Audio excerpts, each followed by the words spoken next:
The Electoral Commission has declared NDC parliamentary candidate Twumasi Ampofo as Member of Parliament-elect for the Sene West Constituency. This follows the counting of votes in the last outstanding ballot box after a Winchi High Court decision Thursday. My colleague Erastus Asaridonko has spent the day monitoring events from the court through to counting and collation up to the point of declaration and joins me on the line now with details. Hello, Erastus. Now, there's been a lot happening in the Sene West constituency today, but I'd want us to start with the declaration and events leading up to it.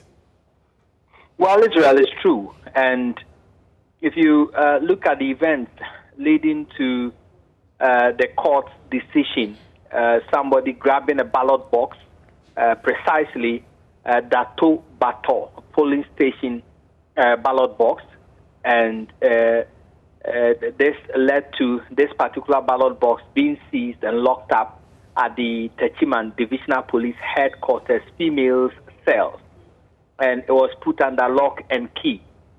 Now, if you remember, the NPP went for an injunction to place on the proceedings, that's the electoral proceedings in Sene West.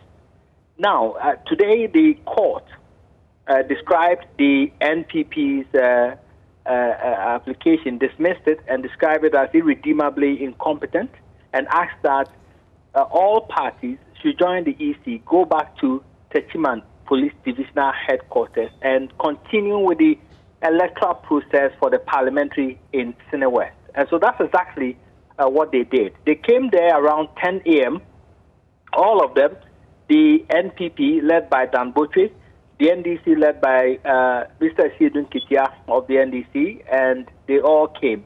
There were some heated exchanges, verbal exchanges, unprintable words treated at each other because the NDC decided that they were not going to allow them to count the contents of the ballot box, which they claim has been tampered by the NPP's own, who has been arrested. And so they are not there to count the contents of that ballot box. But the NPP decided that the court has decided they should go ahead with the proceedings, including counting of the contents of that ballot box. So they will go ahead without the NDC. And so when keys to the female cells where the ballot box was contained were demanded from the NDC, they had their padlock in there. They said they should give them 1 hour to produce the keys. The EC asked the police to break the padlocks.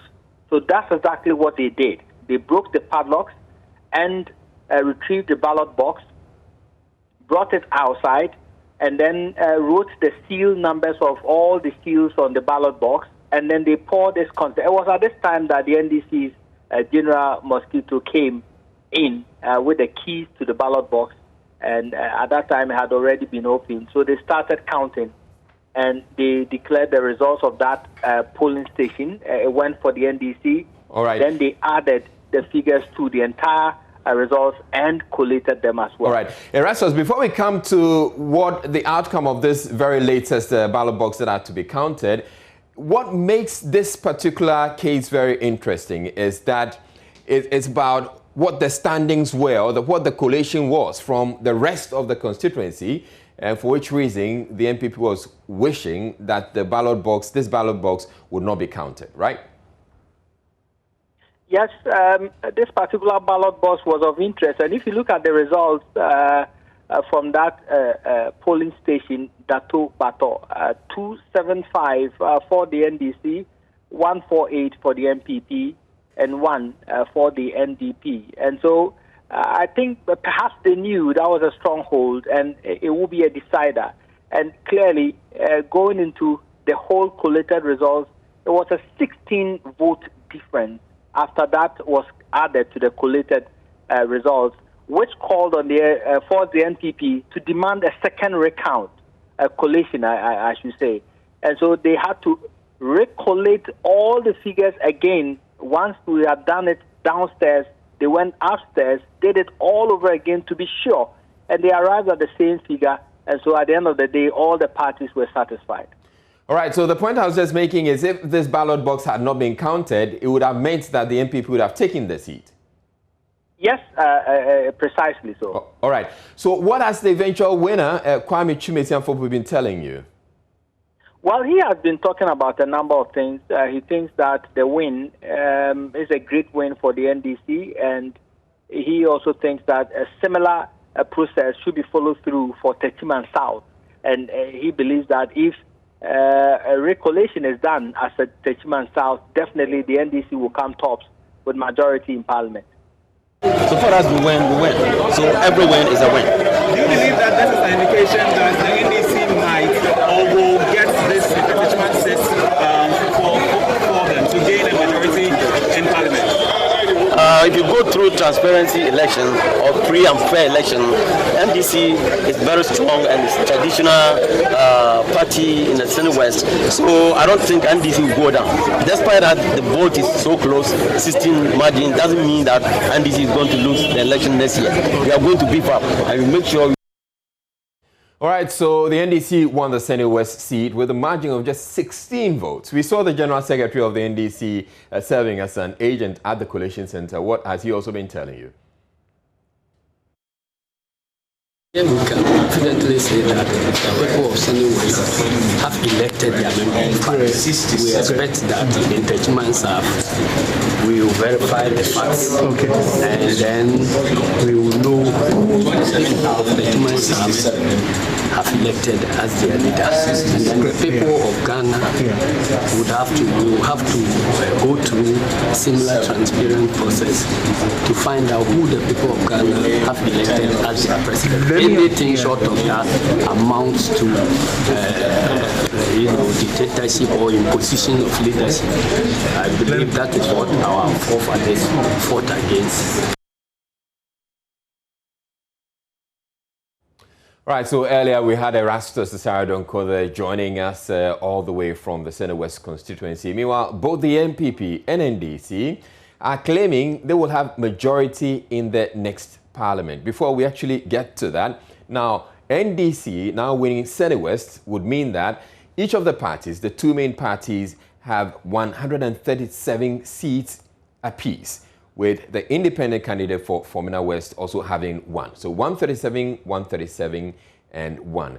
The NDC believes that, or both parties believe, they would have a majority. NDC MP Kwame Agboja and MPP MP for Mensha North, Collins Owusu-Amankwa, have both been speaking with Joynews Parliamentary correspondent Joseph Opoku-Gabo. Well, I think a little justice has been done in that part of the country. We believe when you go to Techiman and others, it should have been a foregone conclusion that the NDC has got majority in Parliament. The government is determined to use force and other unauthorized methods to ensure that this becomes something which gives them the opportunity to claim that with the addition of the independent candidate, which the president clearly said, I cannot work with you. The president openly said, I cannot work with you. Since when did the president change his mind to say he can work with him? So we believe we've got a majority if they declare Techiman and others. So for you, there's a sign of more seats that are likely to go to you, the NDC. The difference is that this seat was actually never declared. After a lot of dragged court processes, then eventually was then declared as an NDC one. Your point is that it's a sign of more seats that are likely to fall to the NDC? Without a doubt. The NPP knew Techiman is a seat that NDC has won. They've done enough to convince our colleague, who they threw out of Parliament in a very unparliamentary manner. They just basically kicked the guy out, which is never done before. But now he says he'll join their side, which means that if the results stand as it is now, the majority would be 138 in favor of the NPP. No, because we believe Techiman is our seat, which is so far taken away from us. Do you get the sense that something that can be resolved before January 7? I suspect government to use every possible means to drag that case, using the court system even possible, to make sure that the determination of that is never done until the 7th, which gives them the opportunity to attempt to install a speaker. Everybody knows that is their game plan, and that is what they are going to do. But the question I ask again is, since when did the president realize he can work with the former MP? Because he declared, I cannot work with you. He's the same person. So this is politics without principles. That is a sad thing. Well, I think based on the parliamentary system of governance, the number of seats determines which party forms the majority. And for me, that is the essence of democracy. The MP for Formina, who stood as an independent candidate and won, has solemnly pledge to join New Patriotic Party as far as Parliament is concerned. So now adding his seat to that of ours pushes to 138 seats, which means we form the majority party. And for me, I'm happy, because we are going to determine the leadership of the House and also to get selected chairmen for the respective committees. Your colleague thinks you lost the majority going into the next parliament, and that you're using the security operatives, you're using machinations, you call it. You're trying to use the security agencies to grab some of the seats, including the Sene one, which he admits that now the NDC is actually holding. And he makes the point that it's a sign of other things to come, and that it's likely other seats like Techiman South will fall to the NDC as well. Well, I beg to differ from his views, because Techiman South has already been declared by the Electoral Commission. So we've gone past that stage. What we're anticipating is to get the swearing in of the president-elect, and also get members being sworn into office on the 7th of January.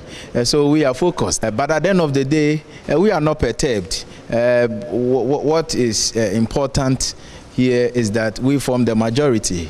And as I said, that we are going to determine who should sit in as the Speaker of Parliament come 8th Parliament. The NPP does not have a majority in Parliament.